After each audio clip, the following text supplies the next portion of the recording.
Okay, welcome guys. Welcome to Pycoders Academy Python course. So, in our previous video, we learned about float, which was part of the number data type. So today we'll be treating strings, and strings are also a different data type on its own. So strings are just letters, numbers, or anything in quotes. So anything in quotes, the quote could be double, it could be single. So like we have here, how are you? How are you is just let's say a sentence in quotes. So it becomes a string. Five is also a sentence. Five is also a number in quotes. Six is also a number in a single quote. And how are you is also a number in a single quote. So we will treat these topics today. Then we move on to the next video. So the first topic is concatenation. Concatenation. So those of you who understands English, you can refer like from the definition. So concatenation is just bringing something together. So it means we are bringing two or more strings together. So in concatenation we use the plus operator to bring them together. So as we have here, the how are you, so we can bring these three together using the plus operator, which is the concatenation process. So when bringing them together, as we have here, we can see there are spaces in between. Oh, there are spaces in between the how are and the are you. So you have to bring spaces after the last letters of the word. So let's say here there is a space here, there is a space here, but there is no space here because there is no space here. So let's run this code. So we got how are you. We can also use single quotes like this,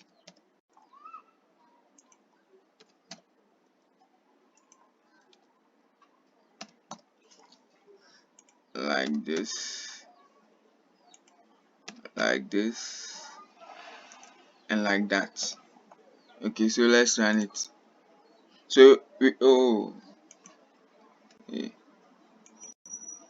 okay, so we got the same output. So whether double or single is the same. So in strings, the quote could be single or double. So we are done with the concatenation. So we can try more examples, like let's say print I'm fine. So then space, then the plus sign, then fine. So like this. So let's run it. Let me delete this one. So let's run this. So I'm fine. So it's so simple. So moving on, we will touch on the repeating. So repeating are just repeating the strings. Like let's say we have how are you, we are just repeating it. So how are you, how are you, then how are you. So the number of times you want to repeat it, then you can repeat it. So let's say we have something like uh let me write it first. Let's say we have something like hello. So hello. Now we know hello is a string. So since it's in quotes, it's a string. So when you want to repeat a string, you just multiply. So you use the star operator to repeat it. So star, the number of times you want to repeat it. Let's say I want to repeat it 3 times or thrice. You use the 3. Then you print the result. So print this. Okay. So we close it, then run it. So as you can see, we have 3 hellos. So you can print like you can repeat strings any number of times. So you can change this to, let's say, 5. So let's see something. So 1, 2, 3, 4, 5. So you can repeat it, repeat it, repeat it. So I think this is so simple. Then you can also store it in a variable and you run the code, like let's say repeating, then you put this here. Let me copy it. So copy, then you paste. Then let's copy the name, copy, then you paste here. So let's run this code. So you got the same output. So you can just use variables to print it out, or you can just print it out anyway. So with anyone you like, you can use it. So let's move on to the next one. The next one is slice. Slice is just like cutting the strings out. So you are just removing the letters. So let's say we want to select uh a single letter from the string. So let's say the string is hello world. So let's say you have sentence is equal to, or is equal to, let's say a string hello world. So we can select any letter in the string, or we can, yeah, you can select any letter in the string. But first you have to know that in Python, when you are starting a list, we start from 0 instead of 1. So we start counting from 0. So the H will be 0, E will be 1, then L will be 2, so and so on and so on. So let's see something. So in getting the index is just the number representing where the position. So let's say the H is at position 0. As I said, it starts from 0. E is at position 1, L is at position 2. So to determine the position, you use the index function. So let's see how we can use it. So you just use print, then sentence, then dot, then index. So simple. Then index, so index of what? So index of the letter you want to find the position. So let's say you want to find the position of W in our sentence. So W, so W is a string, so you have to bring quotes. So W, so, oh sorry, W. So then let's run it. So you can see W is in the 6th position. So 0 1 0 1 2 3 4 5 6, and here the spaces is also counted, so take note of that. So the W is in the 6th position as we have here. We can also find the position of D. So D, so D is in the 10th position. So I think that's that. So we can also select, let's say, if you know the index of head, like we know the position of the letter and we want to print the letter out, we just use square bracket, then we put the index of the letter inside the square bracket. So let's say we know the index of the first L, which is 2, so we put it 2, then you run it. So you see we have L here. So if you know the index, you just put it in a square bracket. So sentence square bracket, then you put the 2 inside. We can also do 5, sorry. So 5. So we got space. So space won't be printed out because it's space. So let's say 6. So 6 is W. So we have gotten the 6. So we can, so this is called the slicing. We have just removed the letters from the whole sentence. So when you know the index, you just use this to get the letters, or when you know the letters, you just use this to get the position or the index. So I think we are done with the slide. Then let's go to the range slice. So the range slice is just removing letters, but here we will be removing a range of letters. So let's say we want to remove from E to W, or we want to remove from L to D, or we want to move from O to R, anywhere. So we use the same index operator. So but we don't use the index operator, sorry, we use the index number. So here, let's say the index of E is 1, so we put 1 here, then we bring a colon. Oh, sorry. Oh, so we bring a colon. Then so the starting and after the colon is the ending. So 1 is the starting and after the colon is the ending. So let's say we are ending at 6. So from 1 to 6. So sentence, removing the letter from the sentence from 1 to 6. So let's run this code.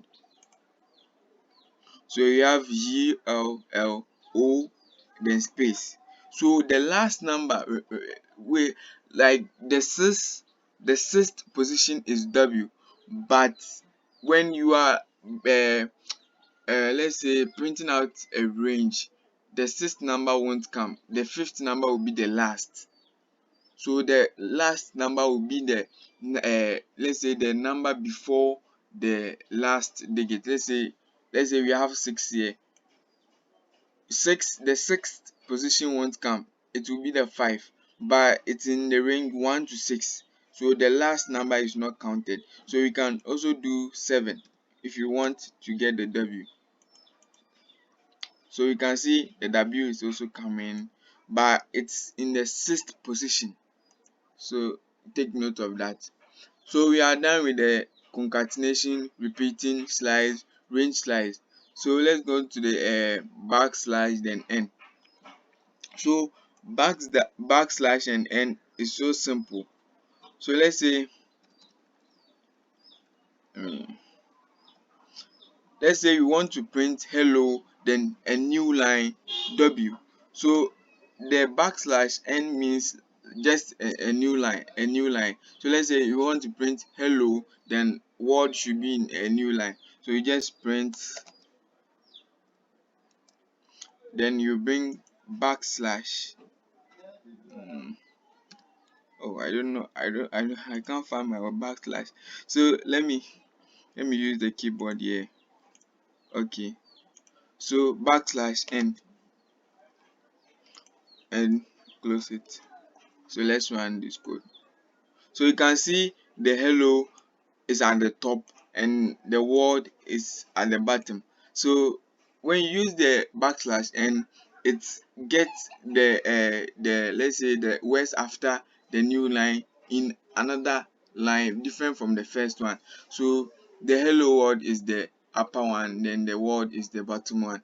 So that is that for the new line. You can also use it in different ways. Let's say you want to print out a sentence. Let's say hello world, then you say who are you, but let's say the sentence will be so long, so we want to bring it to the next line.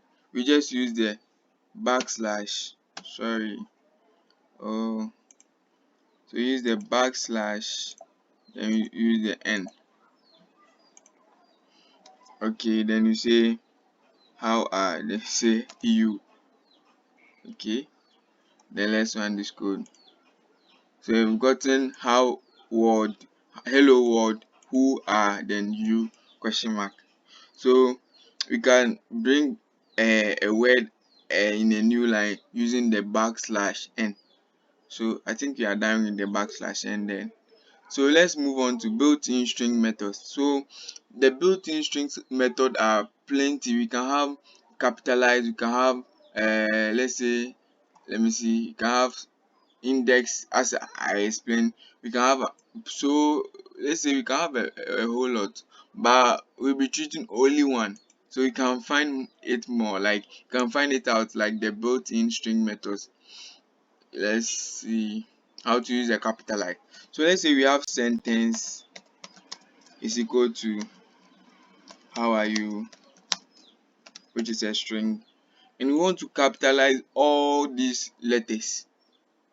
Yeah, so we just use a capitalize string, built-in string method, which is also, we can refer it to as a function. So when using it, you just do print, then the variable name sentence, then dot, So when you apply the dot, you can see the built-in string methods here. We have upper, index, join, format, title, that is like different from other editors. So Python is, for me, is the preferred editor I use, because it brings out what maybe you want auto completion. You want to complete any function without typing all the letters of that function. So we go to upper. So that's the uppercase. So you can see how are you is now in the uppercase. So let's say this was in capitals. Let's say how, and let's say uh and let's say you. So instead of upper, we will use lower. That's the antonym. So, oh sorry, that's lower. Okay. So to make it an uppercase, you use the upper. To make it a lowercase, you use the lower. So lower. Then you run it. So you have how are you in small letters. So you can capitalize it using the upper, then you can use get the lower caps using the lower. So okay, we are done with the capitalized. So let's go to the last topic for the day, string function. So as we did in the int then the float, like converting different data types to the int data type or the float data type, is the same in string. We can convert from int to string, we can convert from float to string. So let's see an example. Let's say we have something like number is equal to, let's start with int first, so 5. Okay, 5, let's say 5, 5, yeah, 5, 5. So in converting an int to a string, you just use a string function like this. Then let's print it out. Just number. Okay. So you got 5. But the 5 is an int, like in the output as it's showing here. But there are some properties strings does which an int can do. So let's see an example here. The number is now a string. So let's say result and multiply the number. Let's multiply the number with let's say multiply with 3. For an int, when you multiply by 3, we are supposed to get 15, because it's just two ints multiplying. But here we have converted the 5 to a string, so it will be repeating as we did when you use the multiply operator in string. We are just repeating. So let's print the result out. So print the result, then let's run this code. So you can see we have 3 5s. So it's supposed to be 15, but since we have converted the 5 to a string, it has been just repeated. So when you use the str function, we are just converting from a different data type to the string function. We can do here 5.5. So this is 5.5. Let's run this. So you can see 5.5, 5.5, 5.5. So it's repeating. But if we remove the string here, remove the string function here, let's say remove it, then let's run it. We got 16.5. So this is a float multiplying a number, so we have to get 16.5. But if we use the string function, it will first convert it to a string, and it will repeat it. Since when you use the multiple operator here, we are just repeating it. So 5.5, 5.5, 5.5. I think we are done with the strings.